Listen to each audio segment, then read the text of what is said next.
রাহুল এবং যে ভদ্রমহিলা যিনি ছিলেন শ্বেতা, উনি ছিলেন এবং ড্রোন শট হচ্ছে। সেই 500 মিটার দূরে কিন্তু অ্যাটলিস্ট 10 জন বসে আছে, একজন মনিটরে, একজন রিমোটটা নিয়ে, সাউন্ডের লোক, মেকআপের লোক, ওর পার্সোনাল অ্যাসিস্ট্যান্ট, অ্যাটলিস্ট 10 জন জল দিয়ে দিচ্ছে, খাবার দিয়ে দিচ্ছে, কম করে 10 জন, তার থেকে বেশি হবে। তাহলে এবার দেখা গেল যে মনিটরে ওই ভদ্রলোক দেখছেন, যিনি ক্যামেরার মনিটরে দেখছেন, তিনি দেখছেন যে শ্বেতাও পড়ে গেল ওদের গল্প অনুযায়ী, এবং অরুণোদয় বাবিনও পড়ে গেল। এখান থেকে সবাই ছুটলো, ছুটবেই তো, ছুটবে না? ছুটলো, ছুটে 500 মিটার, আমি 1 কিলোমিটারও যদি ধরি, 1 কিলোমিটার দৌড়ে গেল, শ্বেতাকে বাঁচিয়ে নিল, আর রাহুলকে, অরুণোদয়কে ছেড়ে দিল। না না, আমার উঠাতে ইচ্ছা করছে না এখন, ও আরো 1 ঘন্টা থাক, না না না, ও 1 ঘন্টা থাক, 1 ঘন্টা পরে তুলবো, না না, ওর ফুসফুসে আর একটু বালি ঢুকুক, আর একটু জল ঢুকুক, তারপর আমি শ্বেতাকে নিয়ে চলে যাই, তারপর 1 ঘন্টা পরে এসে তুলবো। এই কোনো গল্প এটা?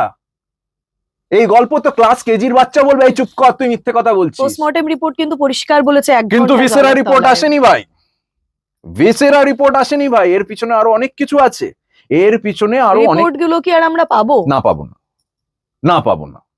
এইটা পুরো এই যে আমরা এই যে আমাদের একটা কালকে প্রসেশনও আছে, আমরা বছরের পর বছর কত আন্দোলন করে এসেছি, কত হেঁটেছি, নির্ভয়া থেকে শুরু করে, অভয়া থেকে শুরু করে, প্রচুর প্রচুর। আমি সবাইকে এটাই বলি, আন্দোলন করার আগে এই যে উই ওয়ান্ট জাস্টিস করে ঠেঙ্গা হলো, কারণ আজকে বাবিনের সাথে, রাহুলের সাথে, অরুণোদয়ের সাথে এটা হয়েছে, কাল আমার আরো এবিসিডি। কারণ স্মিতা, আমরা কত এরম শুটিং করেছে আউটডোরে, এই দীঘাতে, এই উড়িষ্যাতেই। আমি পালাবদল বলে একটি ইটিভিতে একটা সিরিয়াল করতাম, যেখানে আমি পুলিশ অফিসার, পুরো অ্যাকশন ওরিয়েন্টেড, দারুণ আমার জীবনের অভিজ্ঞতা। তা ওই আরে বিচে আমি অ্যাকশন করছি, অথচ কোনো পারমিশন নেই।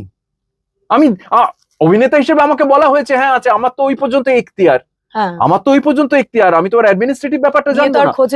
আমরা তো এবার ওখানকার লোকাল লোকজন সেই মারে অবস্থা, গন্ডগোল, হ্যাঁ না।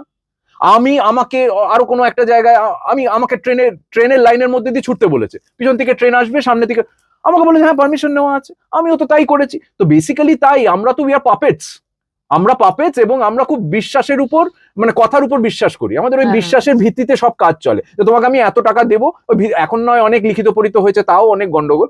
তো কথাটা হচ্ছে, এইটা যদি খুব কঠিন হাতে যদি দমন না করা হয়, এই ঘটনাটা, এরকম আরো অনেক ঘটেছে যেগুলো আমরা জানতে পারিনি। আজকে রাহুল বড় একজন অ্যাক্টর, তাই জন্য ব্যাপারটা এরকম আরো অনেক ঘটে যায় যেগুলো চাপা পড়ে যায়।